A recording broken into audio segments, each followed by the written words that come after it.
Hello and welcome to a conversation with Vivian Campbell. I'm your host, Eric Miller.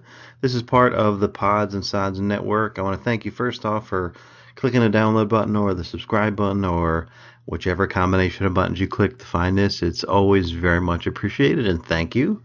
It's appreciated and thank you. I really thought that one out. It was super cool talking to Vivian. We focus a lot on the Dio era and Last in Line, which is the new record. We do hit Def Leppard a bit, but really we focus on those things, and his reconnecting with Vinny, Appice, and Jimmy Bain, and the new singer Andrew Freeman. And the record's really pretty great. Actually, I actually purchased it, didn't even get it free download, and I went and bought it, and it's awesome. So and the release made a kind of unfortunate timing with the sad passing of Jimmy, and suddenly, and we talk about that quite a bit as well. Their brotherhood and what that means for Last in Line and for Vivian moving forward. So hopefully you will enjoy this conversation as much as I enjoyed having it. So without any further ado, Mr. Vivian Campbell.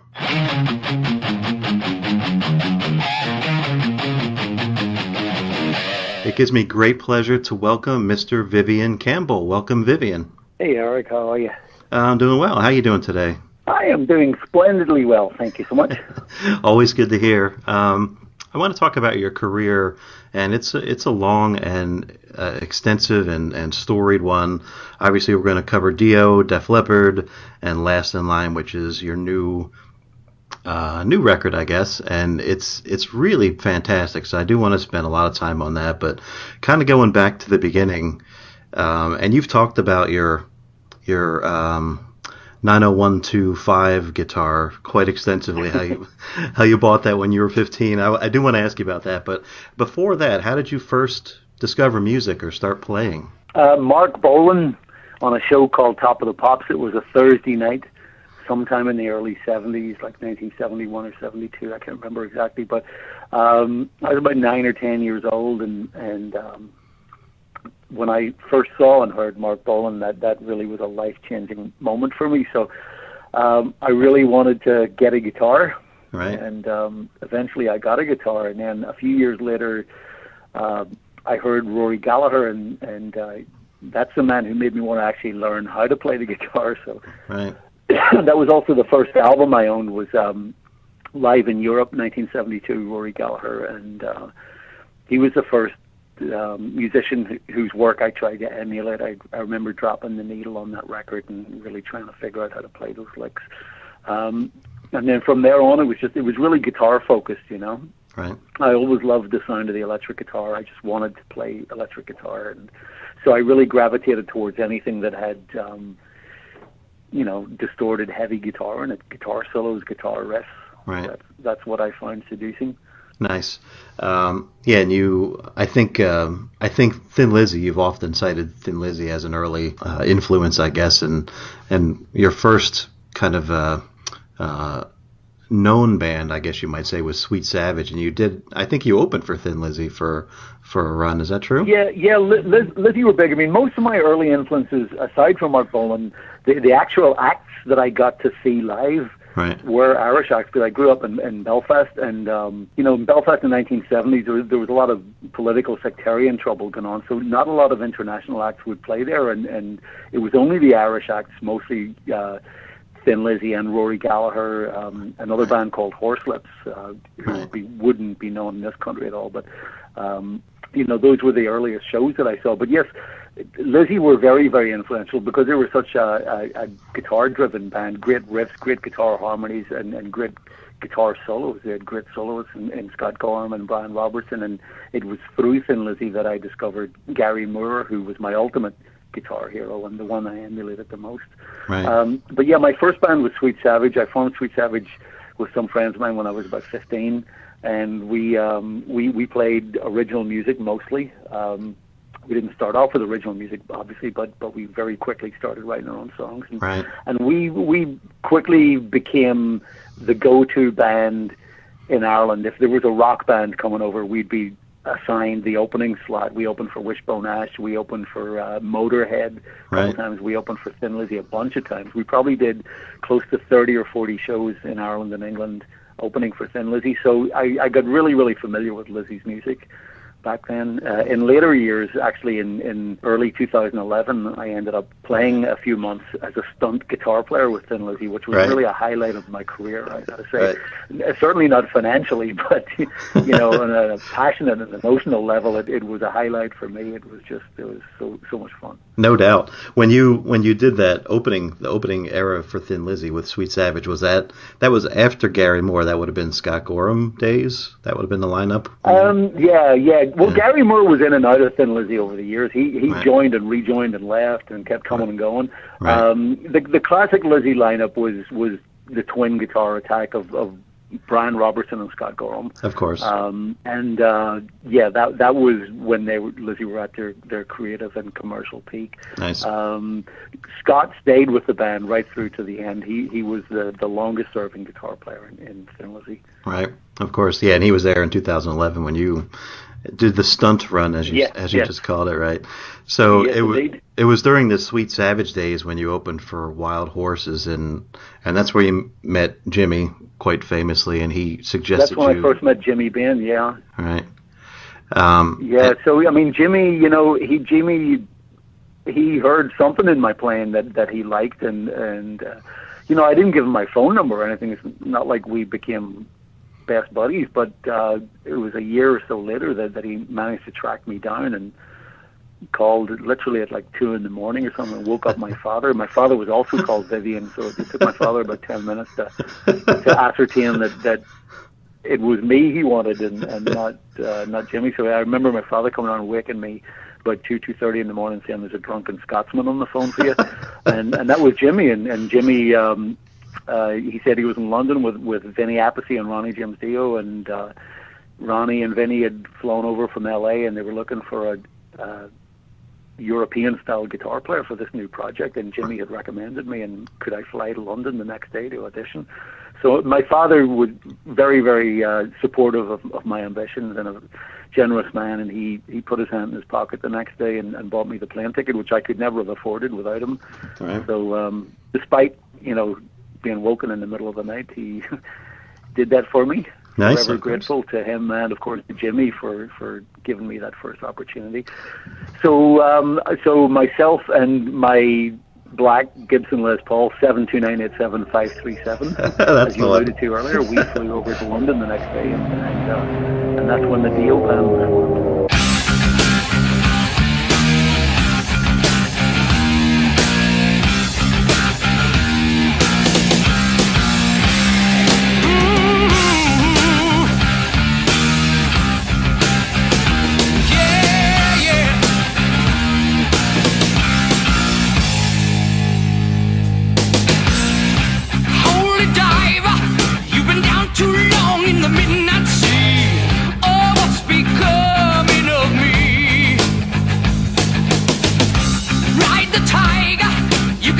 Stripes, but you know he's clean.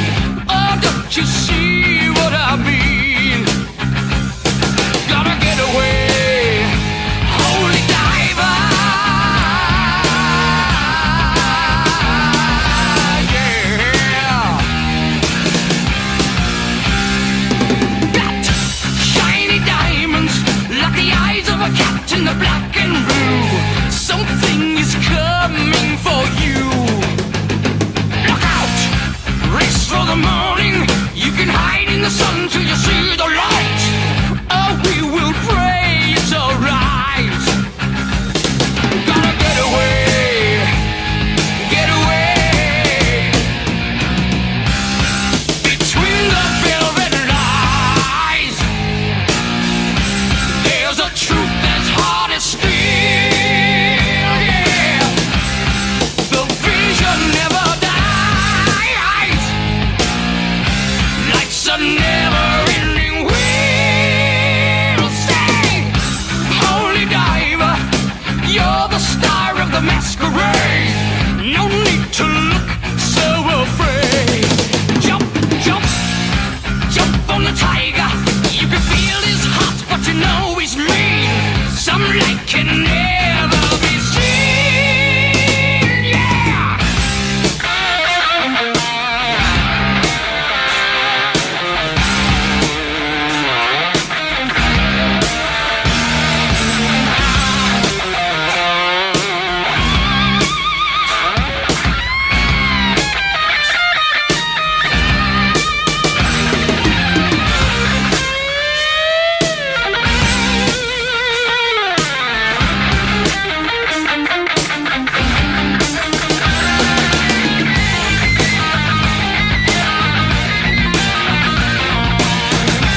I mean, obviously a huge life-changing break. I want to ask you, did you A, kind of feel the magic instantly with Jimmy and Vinny when you played, and B, what were your feelings at that time? Absolutely. Yeah. Well, I was very nervous, obviously. I mean, Ronnie James Dio was a huge star to me, as was Jimmy and Vinny. I mean, they were, proper professional guys in big bands that had done tours and albums and stuff. Right. And I'd been listening to them for many, many years, and here I was, just this little upstart from Belfast and a total unknown. But yeah, the chemistry of the band was immediate. Like, as soon as we started playing, it was good, and we could all tell it was good. Ronnie could tell it was good. Everyone started smiling, and it was just an immediate thing. That's awesome. So you did 3 records, and that kind of famously didn't end well, and I want to ask you a little bit about that. But in terms of recording, this is a question I haven't really heard asked. So there's a B-side of Holy Diver, Evil Eyes, right? Do you know if there are any other recorded tracks from that era that aren't released or and sitting in a can anywhere? No, not that I can remember. Pretty much everything we did went to use. I remember we did, movie soundtrack. I think Hungry for Heaven was a soundtrack for a movie. I can't even remember exactly now, but and I remember cutting something. I think it was a version of Rainbow in the Dark for a Budweiser commercial or something like that. But no, I don't recall that we had anything that was left over in the can. Okay. Probably live recordings, I'm sure, but no studio tracks. Yeah. So obviously, again, it ended, and you've talked about that quite a bit. How you were let go and sort of the tensions over the years and things like that. And Jimmy actually mentions the Last in Line CD, DVD package is incredible, by the way, because there's a DVD of tons of interviews and stuff. And he mentions, Jimmy does, kind of at the time, it started and it kind of grew more so that it was an us versus them thing, maybe not unlike the Blizzard of Oz, what they kind of went through, right? Having said all that, if you knew then what you know now, is there anything you might have done differently at that time? There was nothing I could have done differently, no, because it was a matter of principle. I mean, it's people kind of distill it down to thinking that it's a matter of money. It was never a matter of money. It was a matter of the principle of the money. Of course. When the band was formed that night in London in, I think it was October or late September 1982, Ronnie made us all a promise. There were only 4 of us in the room, Ronnie and myself and Jimmy and Vinny, and Ronnie said, guys, here's the deal. This sounds great. We're going to go to LA. We're going to write and record a record. And he says, I got the record deal. We're going to call it Dio for obvious reasons and name recognition. He asked us to work for literally pennies on the dollar, which we did, but which was fine, because he explained to us. He said, this is going to be a band project. We're going to create and write together. We're going to present it as a band, and if it's successful by the 3rd album, it's going to be an equity situation. So there was no written contract, but when a man looks me in the eye and shakes my hand and we have an agreement, I expect him to uphold it, because I'm very, very much a man of principle. When I give someone my word, I keep it. And I expected Ronnie to do the same. And the 3rd album came, and I kept going to Ronnie and said, Ronnie, we kind of need to talk about this situation, because up to that point, we in the band who were writing and recording these songs, we're very, very much invested in the creative process and believed in it. We were getting paid less than the road crew. And that's all well and good, because we were doing it because we believed in it, and we believed that it would reward us in the long run. We believed in the project and the magic of it. And long story short, Ronnie went back on his word. His wife, Wendy, who was managing him and still did till the day he died, she never wanted it to be a band. And Ronnie never really had the courage, I guess, to go up against her. He was afraid of her to some extent. And she always was trying to separate Ronnie from the band. And creatively, the best work was the early records, because we created as a band. There was a certain chemistry and a magic to that original band. And that's what it was about. It wasn't about the money per se. It was about the principle. Ronnie made us a promise, and he didn't follow through on it. And I was like I said, very big on principle, and I was the squeaky wheel. I wouldn't let it go. I kept saying, Ronnie, we got to talk about this. We got to talk about this, and he kept putting it off from the album to the tour, and then halfway through that tour in 1985, the Sacred Heart tour, I flew back to Ireland for a couple of weeks.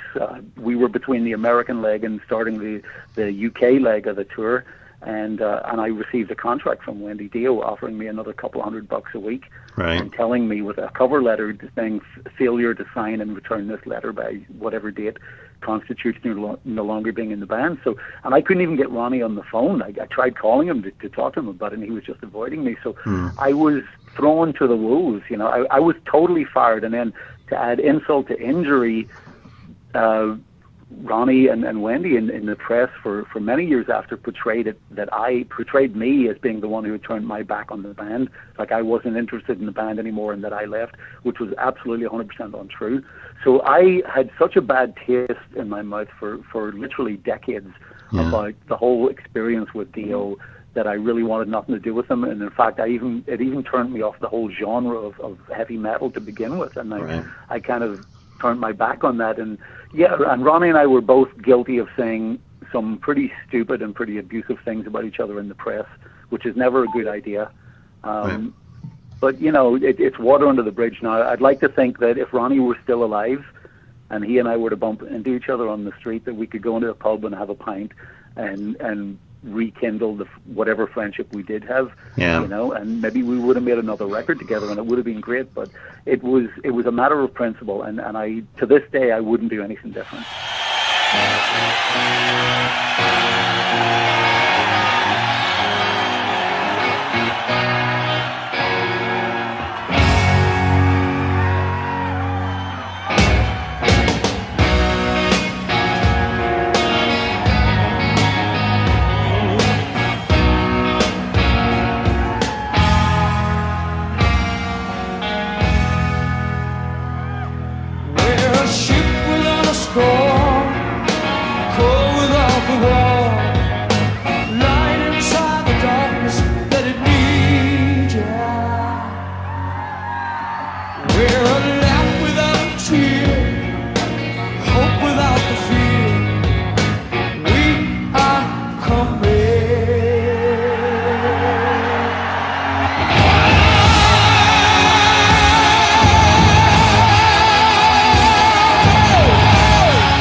it's funny, you look back on things like that sometimes in life and you wonder, typically those things are communication breakdown, but it really sounds like you really tried to communicate. So yeah, I can see where you would possibly have any regrets about that.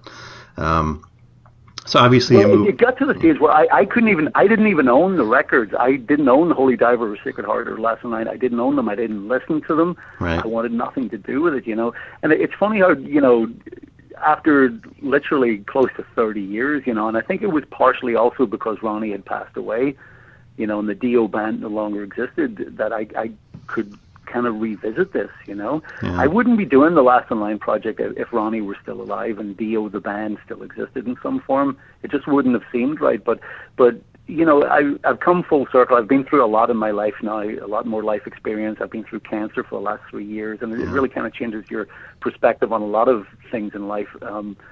But, I've come to look at that work, instead of turning my back on it, I've really come to embrace it and embrace it as my heritage, as much as it was Ronnie's, and certainly it's as much Vinny's and Jimmy's as well. I mean, we really did create those records together, but we were separated from that. We were made to feel like we weren't part of it in so many ways, Yeah. But it really is as much our heritage as it was Ronnie's. Yeah, most certainly. I want to kind of take a slight detour to Def Leppard before we get into Last in Line, and just kind of one big question is, your debut was huge. It was big stage, the world watching, concert for life. Memories of that day for you, what was that day like? It was easy enough for me. I actually find the bigger gigs easier. Okay. When you go on stage at Wembley Stadium, there's about 100 yards or 100 feet or whatever between the edge of the stage and the front row. Right. Because there's cameras and TV cameras and photographers and whatnot and security guys all in between. So it's the audience is an abstract notion. You can kind of see them out there, but you don't make direct eye contact with anyone. Whereas when you play in a club, you see the whites of people's eyes. I find that a lot more intimidating, and I always have. Plus, for me, I got to say, I think it was probably easier for me to go on stage with Leppard at that particular show than it was for the other four guys in the band, because at this stage I'd already played in several bands and I'd been used to coming into situations and adapting and making it work. Right. Whereas with Joe and Sav and Rick and Phil, they were going on for the first time ever in their career without Steve Clark, so that had to be a lot more difficult for them than it was for me, and I was very cognizant of that. I just put my head down and did my gig. It was quite a big day, but I certainly wasn't overcome by the spectacle of it. I was very much focused on just doing a good job.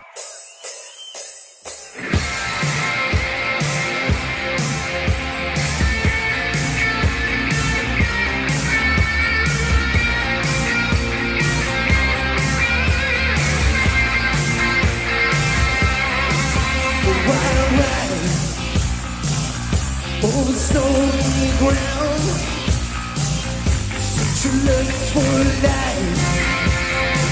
The circus comes to a town without a hungry world on a lightning reed. Just like a river runs, like a finding trail. Oh, I come for you.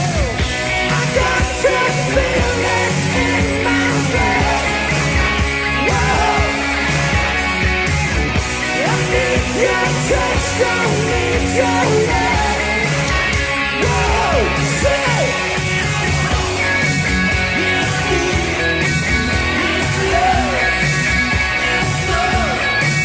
and I want, and I need, and I love, and I know.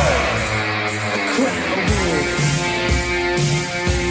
no mountain mouth, like a moving heart in the witching hour. I'm running with the wind, shouting in the dust, and like a driving rain, yeah, like a restless rest. I got that feeling.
So yeah, Last in Line, the new album is called Heavy Crown, and it's obviously you connecting with Jimmy and Vinny and Andrew Freeman, the new vocalist. When you reconnect with Jimmy and Vinny particularly, and you plug in and you just play for the first time in whatever 30 years or whatever it is it just instantly back to magic? Absolutely. When we first started playing together again, it was 2011. And it had been 27 or so years since we'd played, and it could have been 27 seconds. It was so immediate, and it was actually frightening. I mean, it gave us all goosebumps, and we all were looking at each other going, "Oh, this is just." We had so much energy coming off of it, and it was so interconnected, and that's why we decided to jam further with a singer. And Vinny suggested Andrew. Andrew came down and started singing, and that's when I had an epiphany, because when Andrew started singing, you have to be a really powerful singer to sing over the racket that Jimmy and Vinny and I make, and Andrew could do it. And the most exciting aspect of it was that he didn't sound like Ronnie. He wasn't a clone. He didn't have that tonality. He was equal but very different. And that's when I started thinking this would be great to go out and do some of these early songs. And you know, here you have the unmistakable sound of the early Dio band behind this singer who takes it in a different direction and doesn't sound like Ronnie. So that's what we started doing, and we had very, very limited ambition. Just, you know, we're all committed to our day jobs, so to speak. So it was always just going to be a very part-time thing, and we never even thought about doing new music or anything. And then a couple of years later, after a few local California shows, we got offered dates in the UK and in Japan, and right after doing that, we got a call from Frontiers Records offering us this record deal and asking if we'd be interested to write and record new music. So awesome. You know, so we decided, given that opportunity, we decided to give it a go, and it was just so easy to make this record. It was such an organic and joyous, easygoing experience. You know, it was really nice to reconnect with those guys again, and Andrew is such a great talent as a, not just as a singer, but as a writer, and particularly as a lyricist. And you know, we handed him some stuff that I honestly thought, oh, this is going to be very difficult for a singer to actually hang a melody on this. And 24 or 48 hours later, Andrew would come up with the goods. And then, you know, we were also very fortunate that Jeff Pilson happened to you know, be available to produce the record for us, and that was just a match made in heaven. Jeff was the perfect producer for this project and really brought out the best in Andrew as a singer, because Jeff is such a strong singer himself, and he really knows how to get inside the head of a singer. And it was lovely. It was just a great experience. We did it in, I think, 3 or 4 installments over the course of about 8 months. writing a few songs, and a few days later going into Jeff's studio, and then a month or two would pass, and then we'd do some more. Right. And the record was actually ready to go a year ago. By spring 2015, it was ready to be released, and the irony is we opted not to release it because we all believed in it so much. We were so pleased with how it came out that we really wanted to wait until we all had time to tour it. Right. You know, because we really wanted to promote it and give it every opportunity. And then it's particularly sad and ironic that Jimmy passed away at the 11th hour, 4 weeks before the record was actually released. Yeah. So, we were to be on tour right now. We ended up canceling that tour out of respect to Jimmy's memory. Right. However, there are two festival shows that we were booked to do in late April and one in late May, and we're going to honor those commitments, but we don't yet know who's going to play bass for those shows. Gotcha. Yeah, I was going to ask just a question or two about the loss of Jimmy, right? So, in a way, because he had struggles in his lifetime, right? And fair to say that, but in a way, it's like a poetic coming full circle to reconnect with you and Vinny and doing this record, right?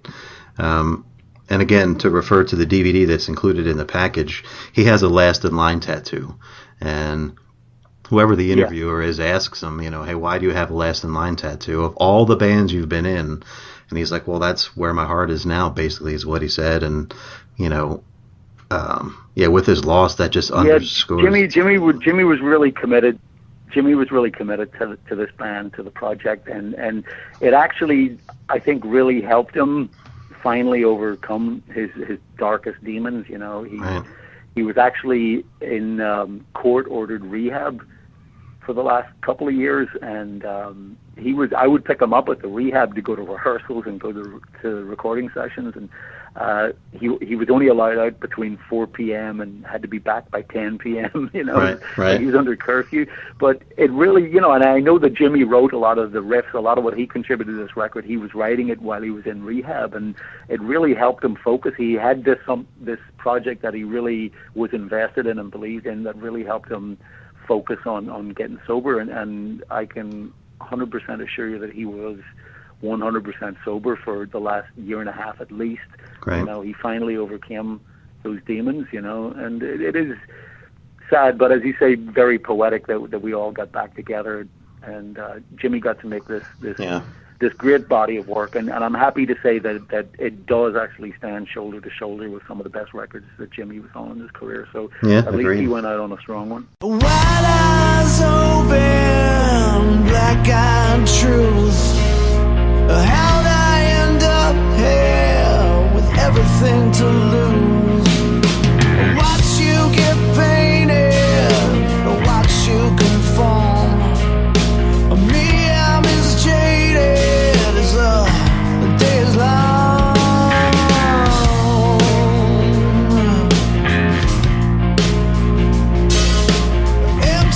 Empty-headed, and I'm headed nowhere. Empty pockets filled with dreams and despair. Visions of the wicked take me through the night. Love will grow cold.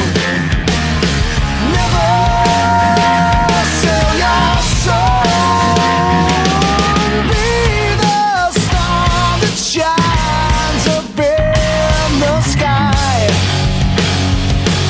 The king is dead, heavy crowded lies. Hold your tongue and get yourself in line. Take care of yours, like I took care of mine. The king is dead, heavy crowded lies. Give me a minute to catch my breath. Lost my direction, planned for my death. I live with the anger, denial and regret. I can't break away from this with your foot up on my neck. Love will grow cold. Never sell your soul.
I want to ask you real quickly about obviously your health situation and it's ongoing. And if anyone follows you on Facebook, I must commend you for your courage to share this publicly. And it's wonderful to see, and it's always inspiring to so many. But just kind of overall, like what has that whole experience taught you?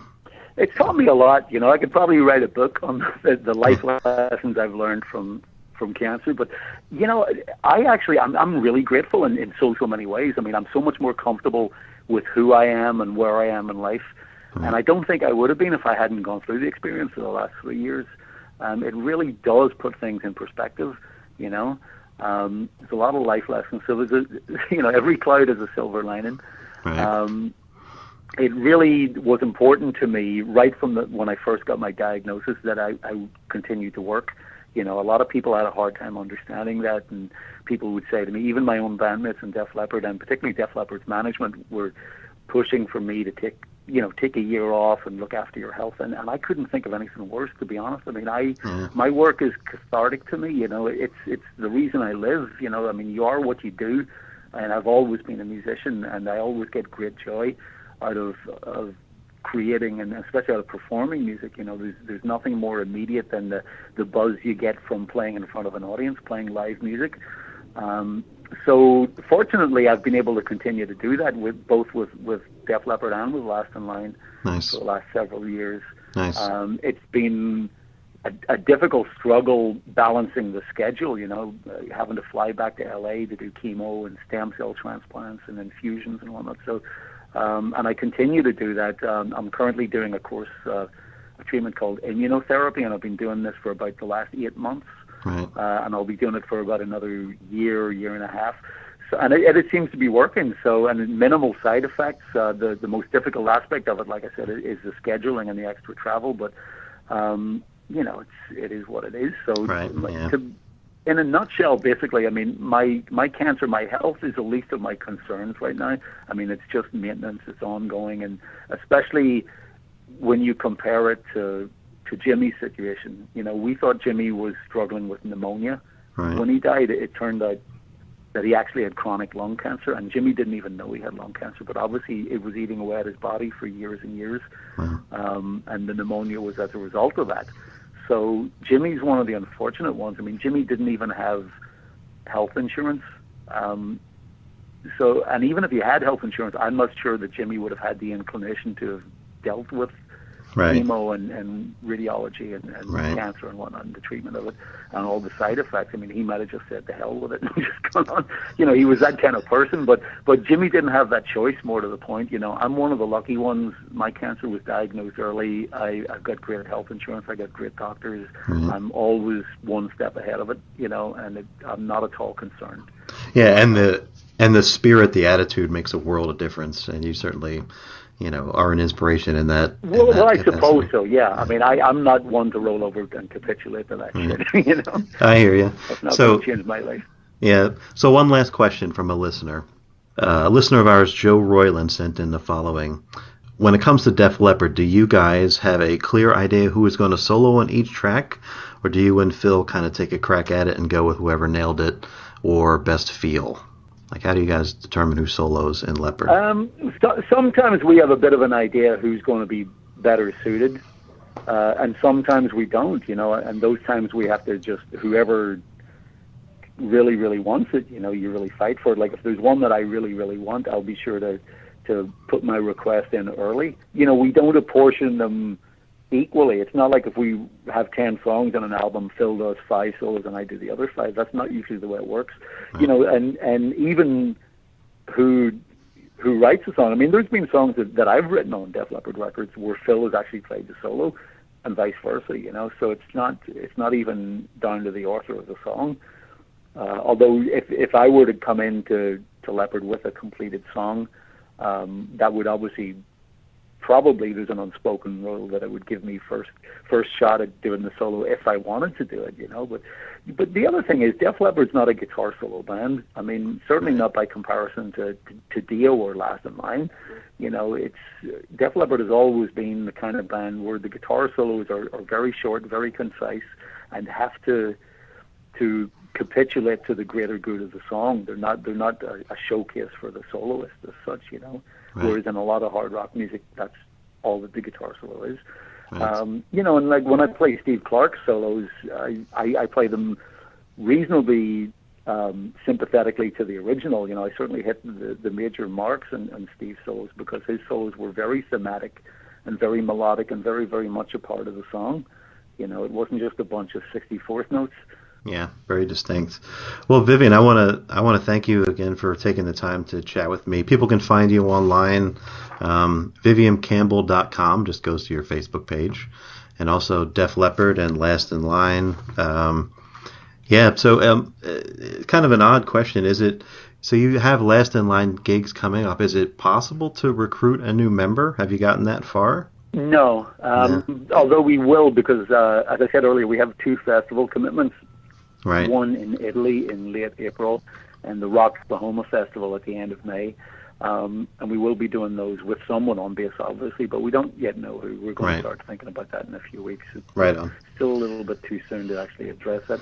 Of course. I don't know what our long-term plans are going to be honest. I mean, that really depends on what happens with the record, how it's received, and what people want. If there's enough interest out there, then possibly we'll find someone who can do the job to some extent and continue. I mean, I don't subscribe to the fact or to the belief that musicians can be replaced. It'll never be the same without Jimmy. I'm not going to fool myself into thinking that it will be, but, you know, we could find someone who could closely assimilate it, I suppose, you know, for performance purposes.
When I climb the mountain, around by the seas, well, I'll tear the sun down to kill that devil in me.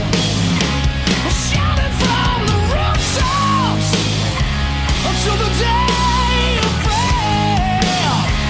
Well, I shoot a hole in the sun to kill that devil in me. Kill that devil!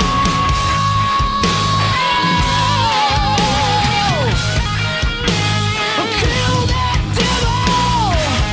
Devil! Devil!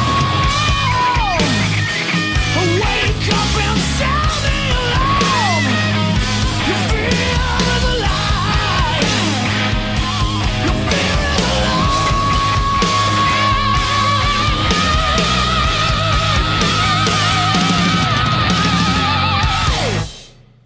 Thanks again for listening to this episode. It was a real treat to chat with Vivian about his career and, his health and what's next and all that stuff.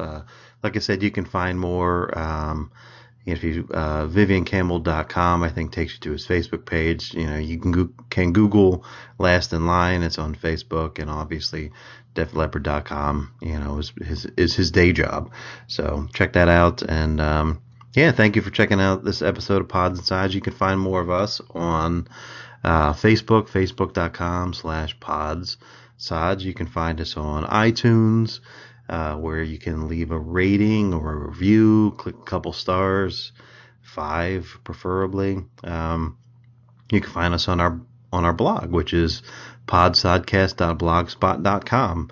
You can find us on Stitcher, all kinds of places. So hopefully you'll check out additional episodes, and I will close with some words of wisdom that I always close with from Mr. Bill Hicks. Thank you.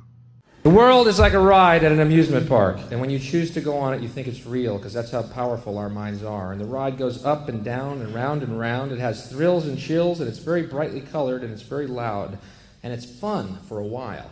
Some people have been on the ride for a long time, and they begin to question, is this real, or is this just a ride? And other people have remembered, and they come back to us, and they say, hey, don't worry, don't be afraid, ever, because this is just a ride. And we kill those people. Shut him up. We have a lot invested in this ride. Shut him up. Look at my furrows of worry. Look at my big bank account and my family. This has to be real. It's just a ride. But we always kill those good guys who try and tell us that. You ever notice that? And let the demons run amok? But it doesn't matter, because it's just a ride. And we can change it anytime we want. It's only a choice. No effort, no work, no job, no savings of money. A choice right now between fear and love. The eyes of fear want you to put bigger locks on your door, buy guns, close yourself off. The eyes of love instead see all of us as one. Here's what we can do to change the world right now to a better ride. Take all that money we spend on weapons and defense each year and instead spend it feeding, clothing, and educating the poor of the world, which it would many times over, not one human being excluded, and we can explore space together, both inner and outer, forever in peace.